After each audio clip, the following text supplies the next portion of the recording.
This is the Michael Bryan Show.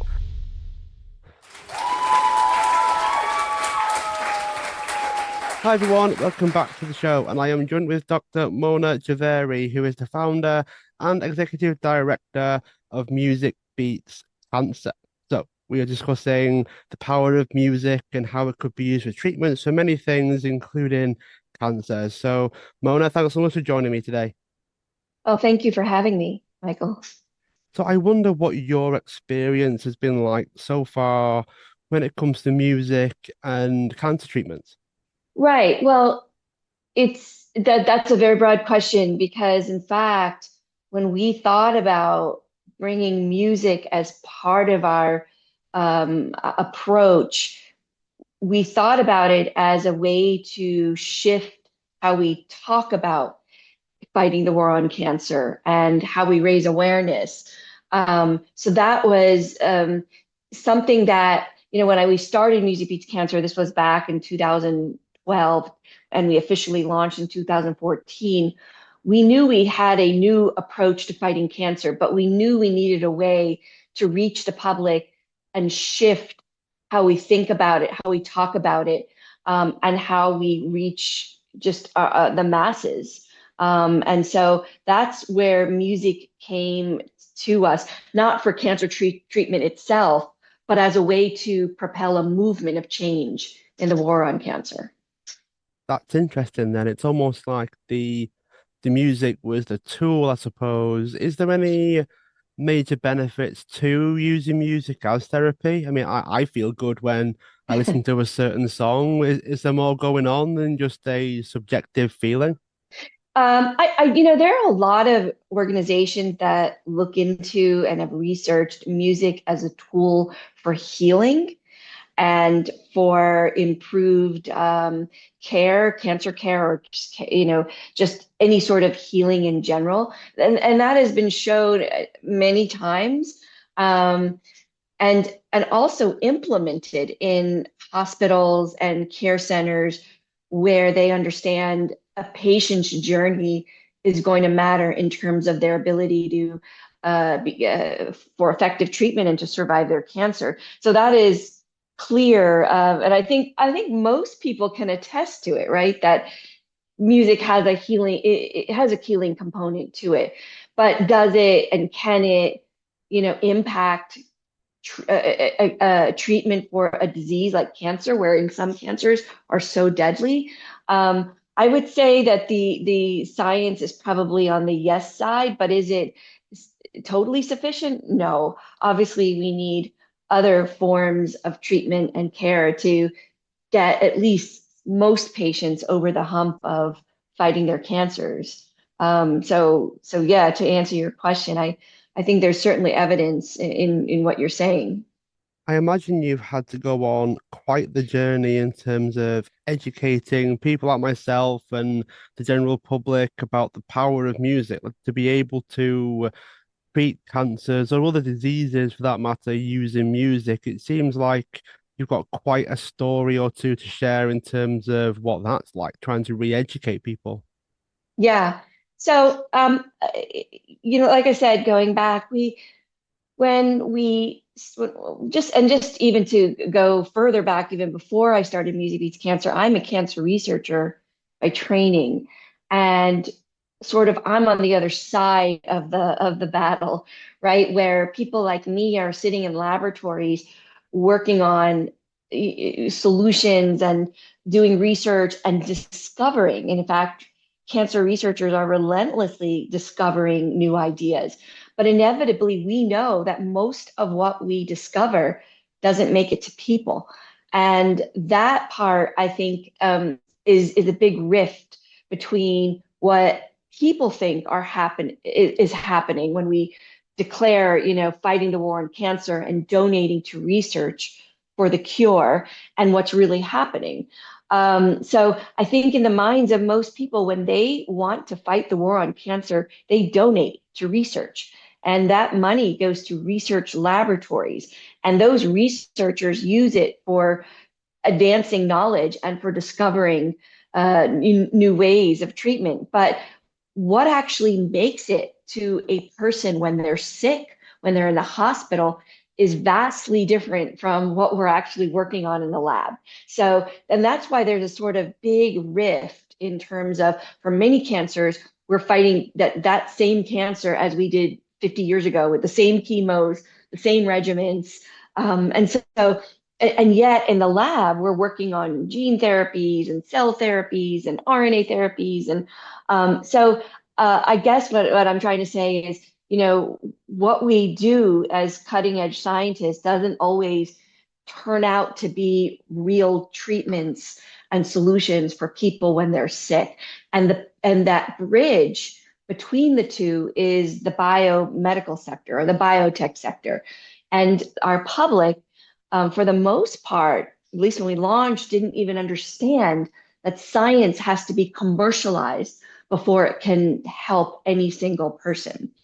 And by the way, that all changed during COVID because we, in fact, had a public that started to understand that we have groups like Moderna or BioNTech that are working, that are startups that are working on commercializing the science so that people can actually have real solutions in hand. And that's where Music Beats Cancer focuses on. We focus on the startups, on the entrepreneurs for cures, rather than on researchers for cures, because we understand that this community of people are directly responsible for turning or translating science into medicine, and yet they are underserved, underfunded, and unnoticed. So Music Beats Cancer was meant to create a movement to focus and support efforts on biomedical startups that have great ideas in hand, but they are simply underfunded. And if they don't get funding, these great ideas will die. What we like to say in our world is this sort of funding dearth is called the valley of death. It's where all the great ideas go to die and not help people in need. So that's been our premise at Music Beats Cancer, and that's why music was brought in as our powerful tool to shed light on our approach and to change the narrative around how we talk and fight cancer. And as you know, Michael, there have been many musicians that have stood for change, and their music was part of that change and that new social norms and shaping society. So I guess that's our approach at Music Beats Cancer. Suppose you've had to raise money or acquire funding to be able to do this in unique and wonderful ways as well. Like I imagine you've got some useful ways of raising money at Music Beats Cancer to be able to, I guess, spread the word at the same time. Yeah, no, you're right on. I think that's been our number one challenge because our approach in terms of how we raise money is a peer-to-peer approach where, unlike other charitable organizations and cancer charities, we do not do galas and we do not do walks and runs for life and where people donate and then that money goes to some big fund and some committee decides where it should go. In our approach, we create online campaigns and people can decide where they want their dollar to go. What idea do you want to fund?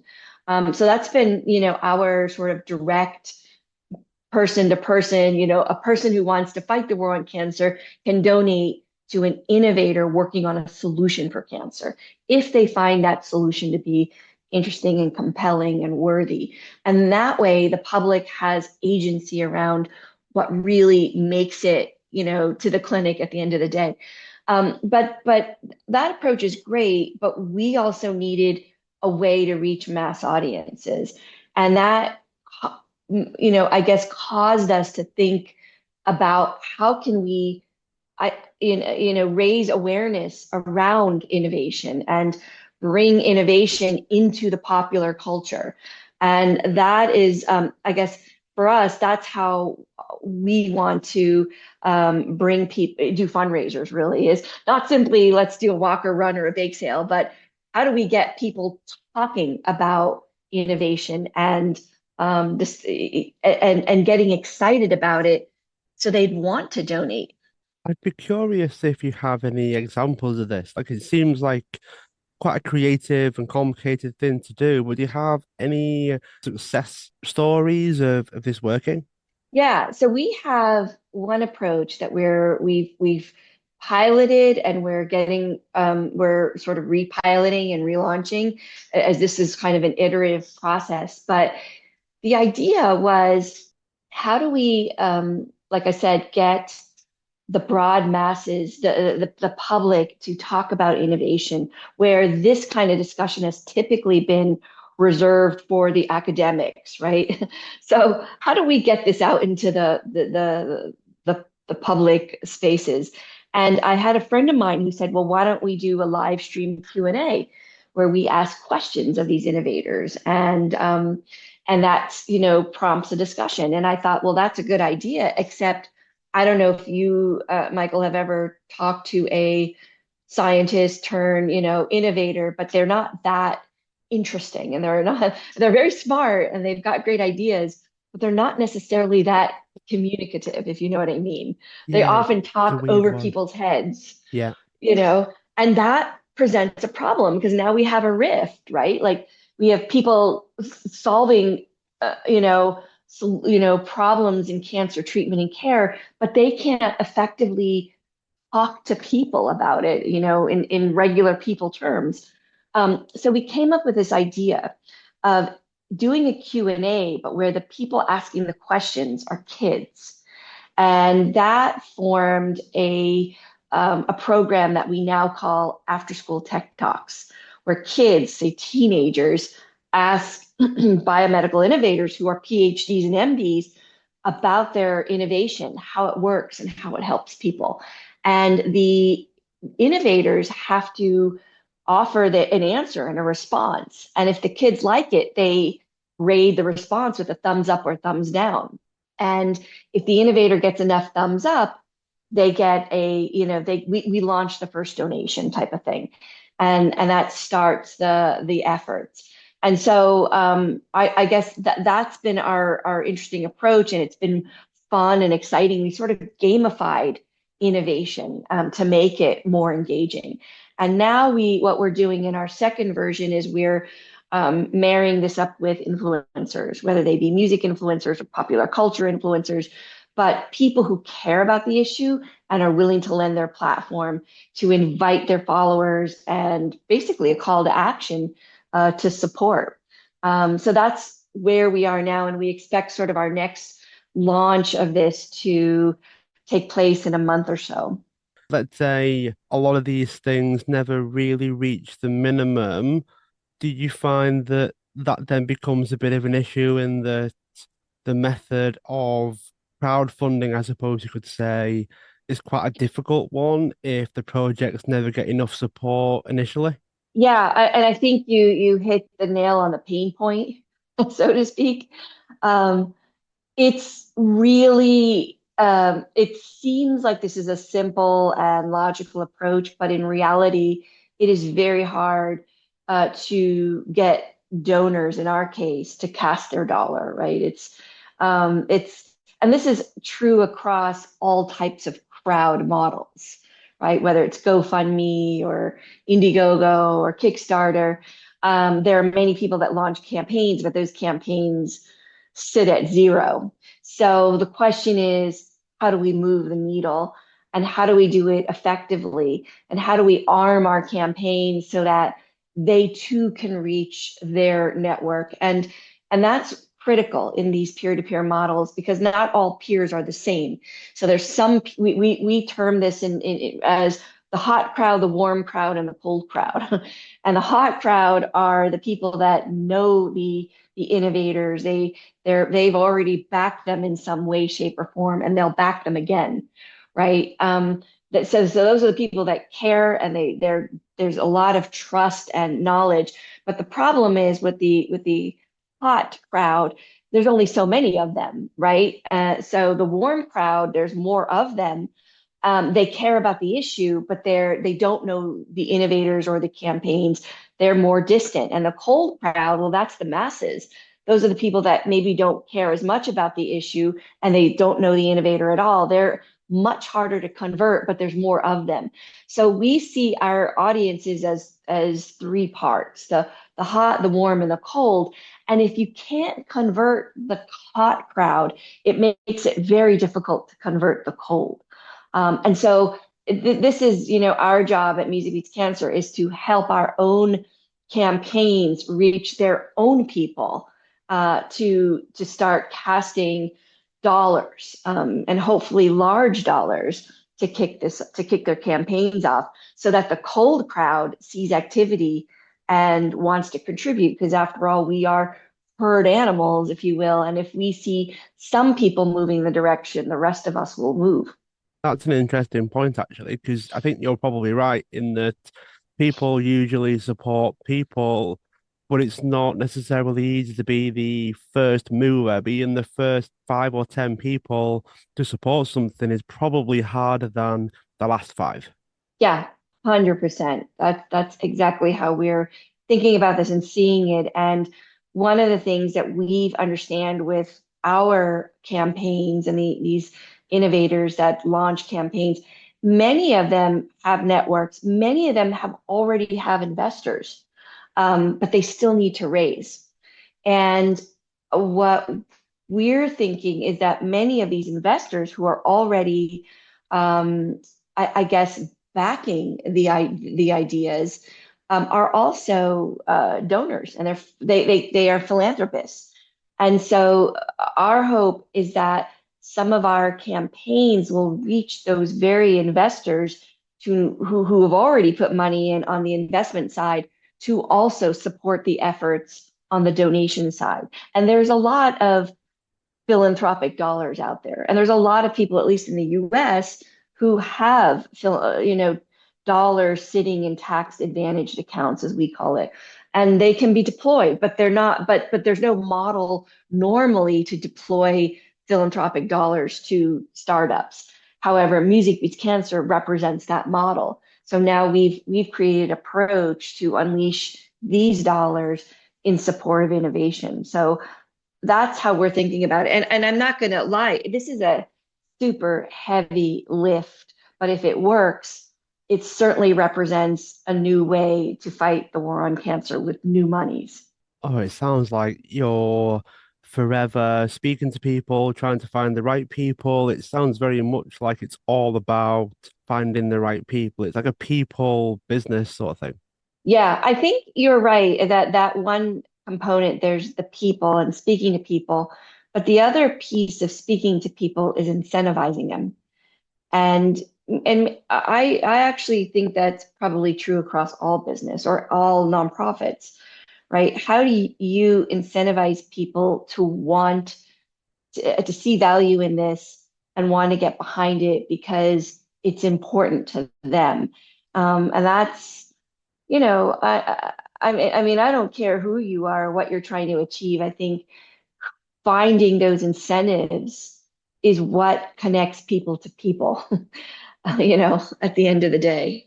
What have been some of the things that have moved the needles then? Are you able to share anything in particular that really stands out as this makes or breaks the campaigns that you're running? Yeah, I think some of the companies now more recently, that have come on our platform are companies that have already identified philanthropic capital.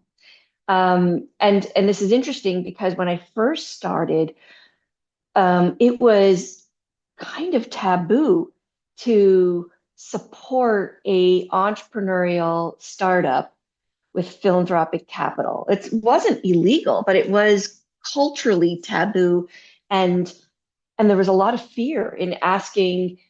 At least in our campaigns, there was a lot of fear culturally to ask an investor to support, not only through investment but also through donation. Um, that was the biggest hurdle. How do we get around that? And there was no real way. I mean, it was just trying to stay in this game. I think things have dramatically changed, and some of that change may be because we now live in a time where a lot of I guess the government funds that support cancer research and in general have been cut, or they're sort of suspended, or it's kind of a situation where people not sure what's going to happen with this money, or if it's going to come back or not come back. But in that kind of environment, more and more people look to private wealth. And private wealth comes in two forms, right? Investment, but also philanthropic. And so as of this past month, we now have a couple of companies that are forming campaigns in our platform, but they have already identified capital in the form of philanthropic dollars. And I think if a couple of them can do it, more can do it. It's not abnormal anymore. Now it's becoming more normalized, right? So that's my hope for our approach and for our success as an organization, is that the actual campaigns find these dollars. And some of them are very large gifts in the hundreds of thousands of dollars. And the only people that would give a large gift would be ones that already know the companies, already trust what they're doing, already believe in the entrepreneurial approach, but they also believe in the human impact. So I guess that's how I'm thinking about it in this current iteration of Music with Cancer. I wonder what your thoughts are on trust. It seems like that's like a running theme around everything that we're speaking about, is your ability to build trust, and then how deep does this trust go? How much do they trust you? It sounds like after you establish it, that trust becomes a sliding scale. How do you think about trust? I mean, that's an interesting question, and I think it's a really important question, not just for music with cancer, but across industries in general. How do we define what is trustworthy? And inevitably, because there have been many situations in the medical and startup space where loads of money have been thrown at groups working on new ideas only to use them and abuse them, right? Abuse that trust. So it really takes a lot of care. And I think trust comes at many layers and levels. And some of it has to do with who you associate with. Um, but it also has to do with people's experience of you. Do they experience you as a trustworthy organization because you've done what you said you were going to do? Do they trust you because you actually have the credentials? Do they trust you because you're lining up with trustworthy partners or people that they know and trust? I think that's across, trust, like I said, comes in an onion format with layers and layers of it. And how and why somebody trusts you is going to, again, depend on what appeals to them and what incentivizes them. But you are correct. I think trust is that amorphous elephant that has to be nurtured and thought about. You also mentioned incentives as well, which is actually making me think, what kind of incentives need to be out there that can, I guess, encourage people to donate and support the causes and the campaigns that you're running, but also, as a side note, would be, okay, well, how do we incentivize trust? Can the two be allowed to work together? Yeah. And I think that's an interesting question, because I do think there's an overlap in it. It's like those are two very more important components to success: incentives and trust, and they also have areas of overlap. So, and I think incentives can be very personal, right? Like some people, their incentive is they just want to see, the possibility of a new approach for fighting ovarian cancer or breast cancer or prostate cancer or whatever it is. Why? Because they were impacted either directly or indirectly. This is something that they've put their heart and soul in. They want to get behind. So there is that legacy sort of incentive.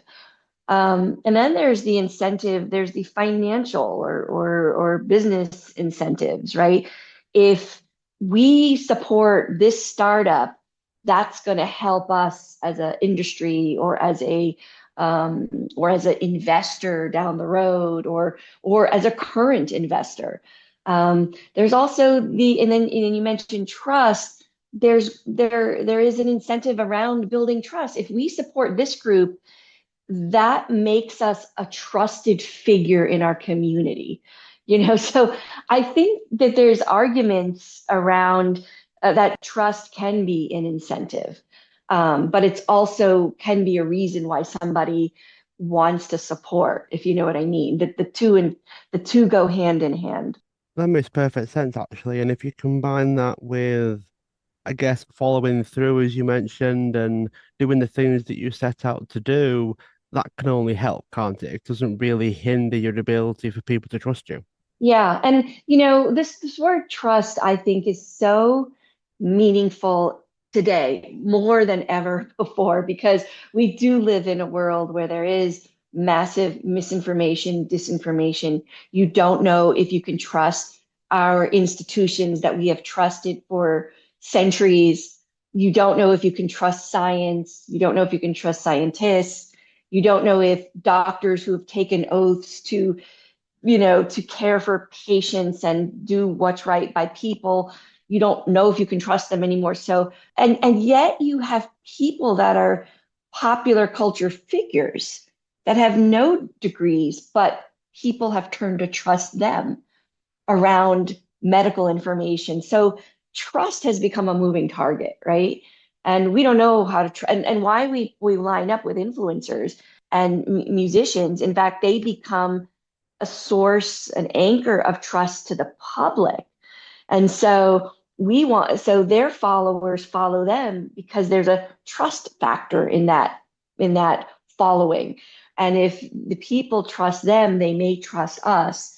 Yet we have a lot of trust in our space because, like I said, I mean, we are born out of institutions of trust, of medicine. But now those institutions are kind of at risk of not being trusted anymore. So this whole world of trust is all over the place, and I think that has made our job very hard in a way, but maybe in a way has made our job we have to be more creative in how we achieve trust. Have you had any further thoughts on the creative side? I imagine you've got the whole playground and sandbox to play in, Mona, but I wonder what have been some of your more unique ideas? How do you put together these things in a way that works? Maybe some of your ideas might light a spark in someone else's, and then we all benefit. Most of my ideas about that are sort of tapping in the creative realm have to do with how do we engage the public around innovation in a way that's meaningful to them and in a way that really is fun. It's not boring like we are as academics. That's a challenge, and that's the $1 million challenge, right? Because we do have a public that does want to be engaged and does want transparency and wants to account for where and how their dollars are spent. And so, I mentioned after school tech talks, but I also have launched a program called Patients Speak Truth in 60 seconds or less.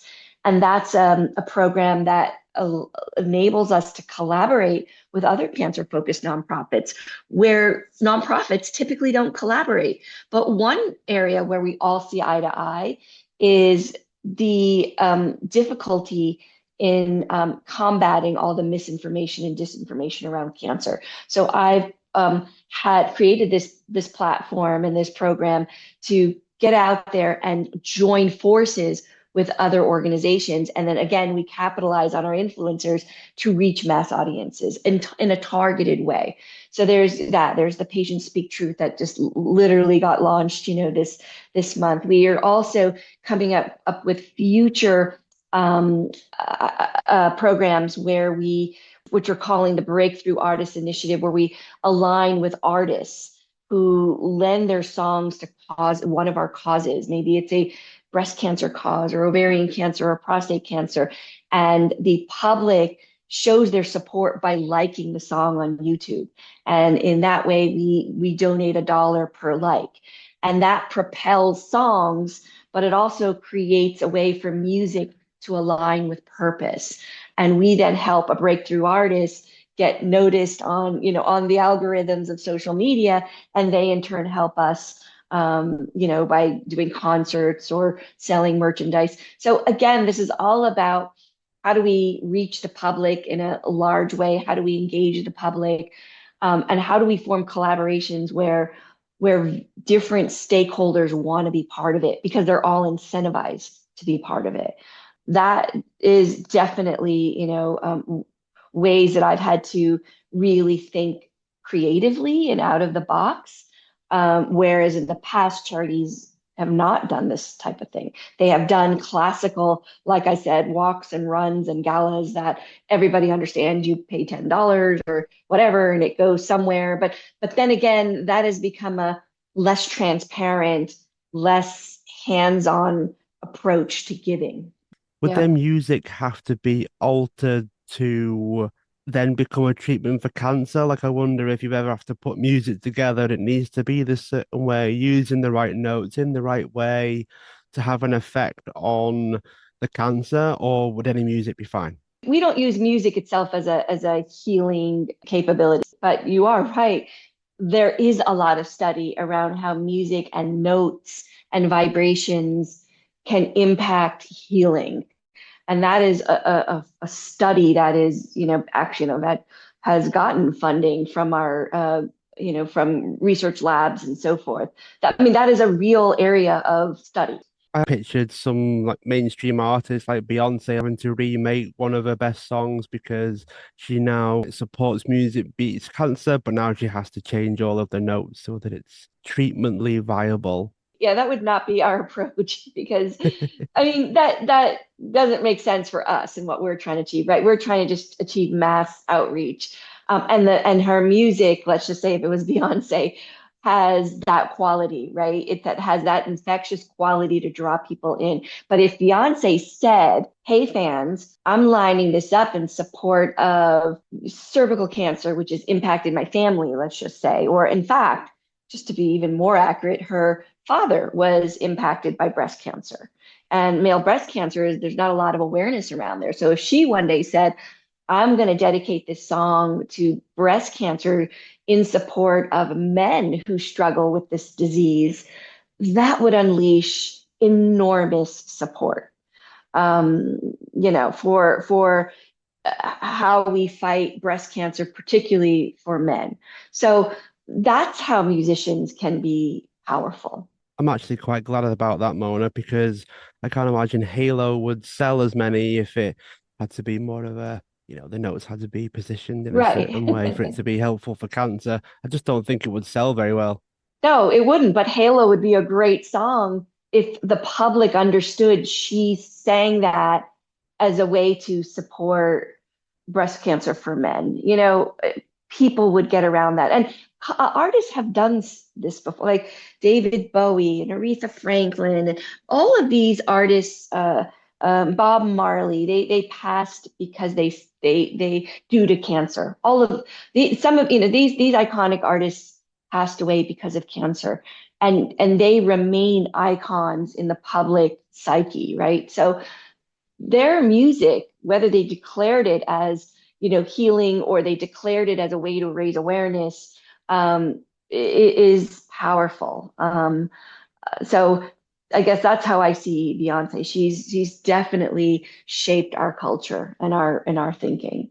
So what's the future for Music Beats Cancer then? I can picture in sort of stadium tours with certain artists, but shed some light into what the future is like for you. Yeah, so I guess I see the future for Music Beats Cancer is, yes, a way to bring the masses together through music, but also a way to engage the public about a new approach to fighting cancer, and that's through innovation.